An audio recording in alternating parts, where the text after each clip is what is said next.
Well, my name is Corianne Coggan, and I'm 20 years old. I'm a sophomore at Liberty University in Virginia. In May, my dad died. He passed away, and it's hard to have like a lot of memories before the age of 8. But before then, like it was really good. Like he had retired when I was little. Like he was a really loving dad. Like he loved us. Like we were his world.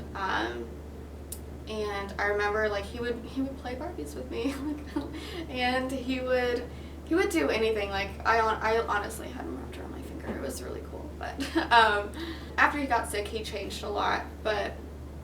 And that did change our relationship. It didn't change it right away, but we did have like a lot of rocky moments, a lot of arguments because having 12 brain surgeries in 2 years, it changes your personality. So. He became very like tempered. He had a hot temper. But like he wouldn't be able to realize, like he would get mad over the smallest details of anything, but he wouldn't be able to comprehend the fact that he was overreacting. He didn't realize it, and so it did kind of drive a wedge between us.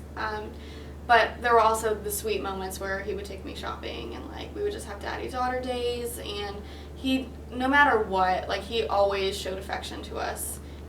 He went to the Naval Academy, and he graduated, and he became a commander, and he was the navigator of P-3s, planes, and so that was his job. He had gone on a job where he was navigating a plane with the captain, and they were flying over Antarctica, and they were delivering cargo for something, and something happened where like they needed to land, but the captain was like, no, like I got this, it's cool, and he didn't, and they ended up crashing, and the whole plane was destroyed. I don't know how many people died, but my dad was a survivor.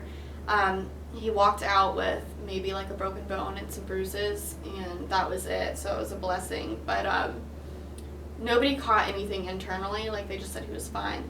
Flash forward like 15 years, when I'm 8, my sister's 10, he developed a brain tumor, and the only thing that they could trace it back to was the plane crash he had had years before. That was pretty rough. We thought it was over, and then my freshman year of high school, when I was 15, he got sick again, and it was really unexpected. We thought everything was finished, but it came back, and this time it was most likely wasn't going to get fixed. And I got a call the night before he died from my mom. It was like 10 p.m. and I had school the next day, and I remember her asking me, like, 'cause she was at the hospital with my dad, and I remember her asking me, you know, do I want to talk to him, like just say goodnight and say goodbye, like, because the surgery was in the morning, and I was like, no, like that's okay, like I'll see him when we fly out. And so like I think I truly like was in the mindset like everything was going to be okay, no matter how much it was like this nagging in the back of my head of like this really could turn out horrible. Like I really truly like wanted to believe, you know, everything was going to be okay. And so I ended that call, you know, didn't think anything of it, and then I went to school the next day, and I remember second period during algebra, I got an announcement from the speakers saying, Cori, could you come to the guidance counselor's office with your stuff? And it even didn't click then. Like that was the last thing on my mind. Like you'd think in the situation that I was in, like that would be like the first thing to pop into my head was like, oh my gosh, is something wrong with my dad? And it wasn't. Like, and so like I went to the guidance office, and I remember going into my guidance counselor's office, and my aunt was sitting in the chair like across. My guidance counselor was sitting at her desk, and they were both crying, and I was like, what is happening? And my aunt just got him, and she's like, he didn't make it. And then like she just hugged me, and she started bawling, and like I just collapsed and just started crying, because it's like, what? Like I literally had like an outer body experience. Like I just couldn't believe what had happened and like what was said. And I mean I honestly can't explain it. Like I felt like I was like watching all three of us just like crying, and it was the weirdest thing. When he died, like I got really angry, and I was like, okay, like being a new Christian, I didn't really understand, and I didn't have all the information I needed, and so like, I was really angry, and I hated God, and I blamed him. I was like, you killed him, like, you took him away from me, you know, that doesn't make sense, like, I prayed, why didn't you answer me? And that summer I, like, went through a really bad depression, and through Christian counseling, like, I was just tired of being angry at God. Like, I was so unhappy, and I was just tired of it, so I learned to let it go, and I just started going back into my faith. It was really hard at first, but the more that I grew in my faith, the more that I learned that God didn't kill my dad. God doesn't kill anybody. It's just life. You know, people die, and even though, like, it's not what I wanted, God was there. Like, he was there to help me. Like, I was the one pushing him away and abandoning him. Like, God didn't abandon me. Like, I pushed him away. So as soon as I accepted him back into my life again, like, I felt a complete difference. Like, I started understanding things that I didn't realize that I could understand, and I felt a joy and a peace in my heart.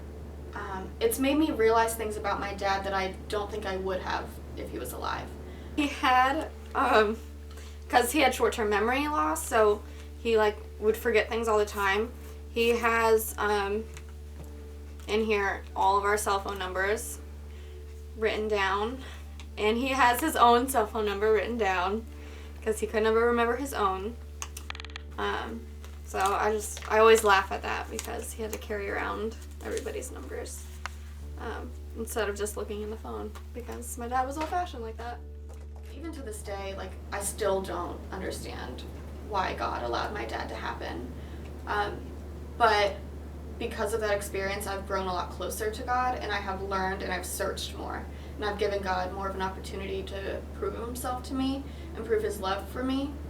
And that has completely changed my life because I've grown deeper in my relationship with God, and it's personal. It's not just, okay, like, there was a God, like, cool, I'm good. It's like, he is now my dad, and he controls my life, and he is my life. Like, I would definitely not be where I am now had that not happened.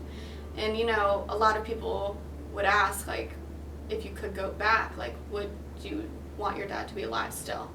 And it's a really hard question to ask because, of course, like, yes, I want my dad back, but at the same time, like, if he had lived through that, would I be where I am in my faith now? Because my faith is my everything. Like, it's more important to me than anything else. So, I don't know.